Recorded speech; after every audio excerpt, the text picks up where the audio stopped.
What's up, everybody? This is Whiskey in the Six. I'm Rob. Today I'm doing something a little different. I'm going to tell you my first experience with Laphroaig, and it happened to be the Laphroaig quarter cask that I have in front of me right now.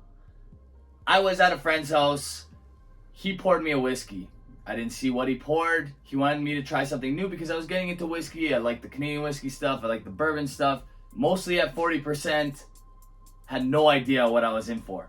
So he brings me this glass, and immediately I'm getting notes of ashed out cigars. So I check my glass to make sure that there's no ashed out cigars in there, because at the time we were into cigars as well. I thought maybe he had a few too many ashed out by accident, and some of our cigar maybe went into the whiskey.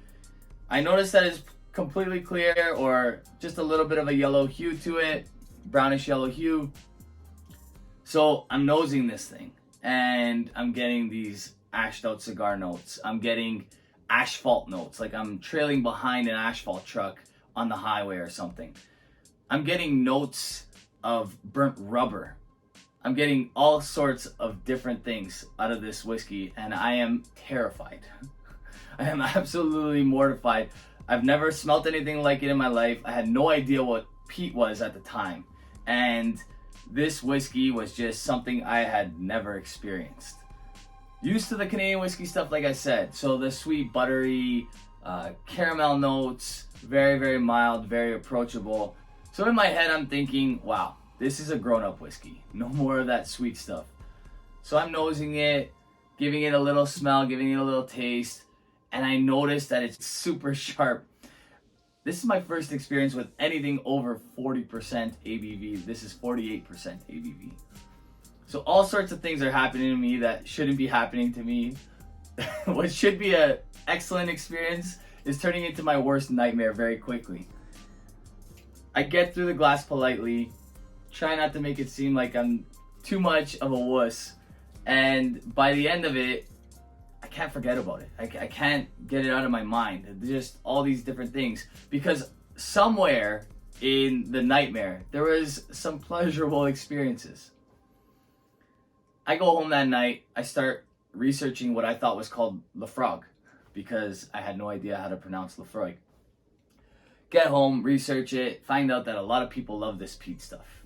This is probably about 12 years ago, maybe a little bit more. What I then learn is that this is a higher ABV than I'm used to drinking. So that's number one.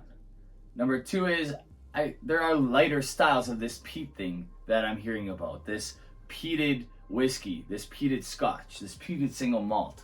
And I had actually experienced some of these things in other labels before. I just had no idea because the intensity wasn't anywhere near the quarter cask. About a week later, after I did some research and figured I need to start with something a little lighter, I went out and bought the Laphroaig 10-year-old.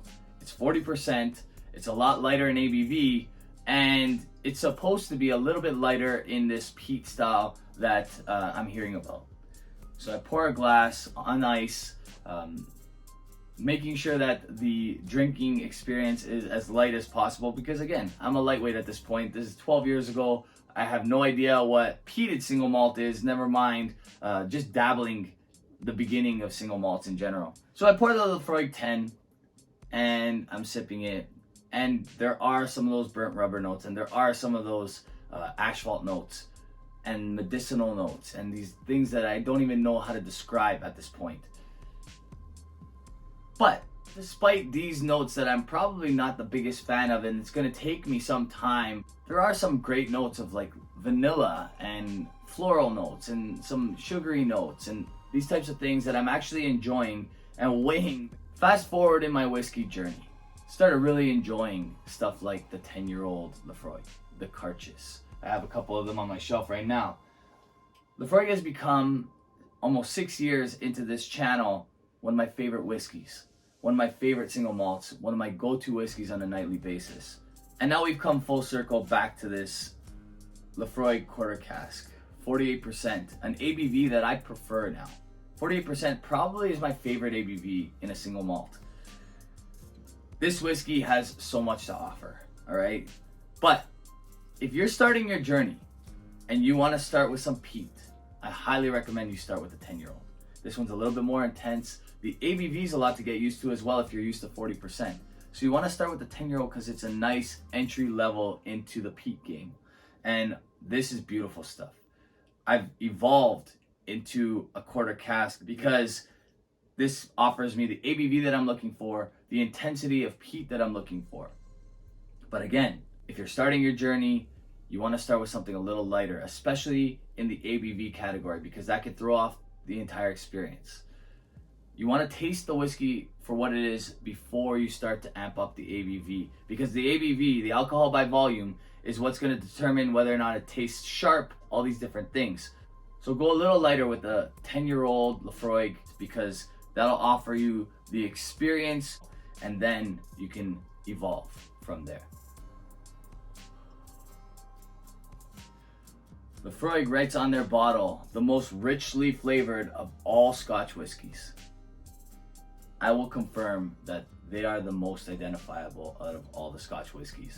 Whenever Laphroaig is poured in a blind tasting, I can pin it out. Despite other peated whiskeys being in the blind tasting as well, I notice a Laphroaig because of the beautiful marriage of peat, malted barley, well-aged and properly produced whiskey that's in these bottles. Honestly, I love Laphroaig. I think you will too, but you have to start somewhere, and that's starting with that Laphroaig 10-year-old. So that's my first encounter with Laphroaig. I would love to know what you guys have to say. I would love to know your first encounter with Laphroaig. Put that down in the comments below. Opinions welcome, as it says here. I'm gonna nominate my boy Jeremy from Sipper Social Club to do the exact same thing. Talk about his first encounter with Laphroaig. I would love to know what he has to say. I would love to know what his experience was like. I think his was a little bit more of a positive first experience than mine, although I think we ended up in a similar spot, loving Laphroaig in the end. So, Jeremy, you're up. Let's hear what you have to say. Cheers, guys.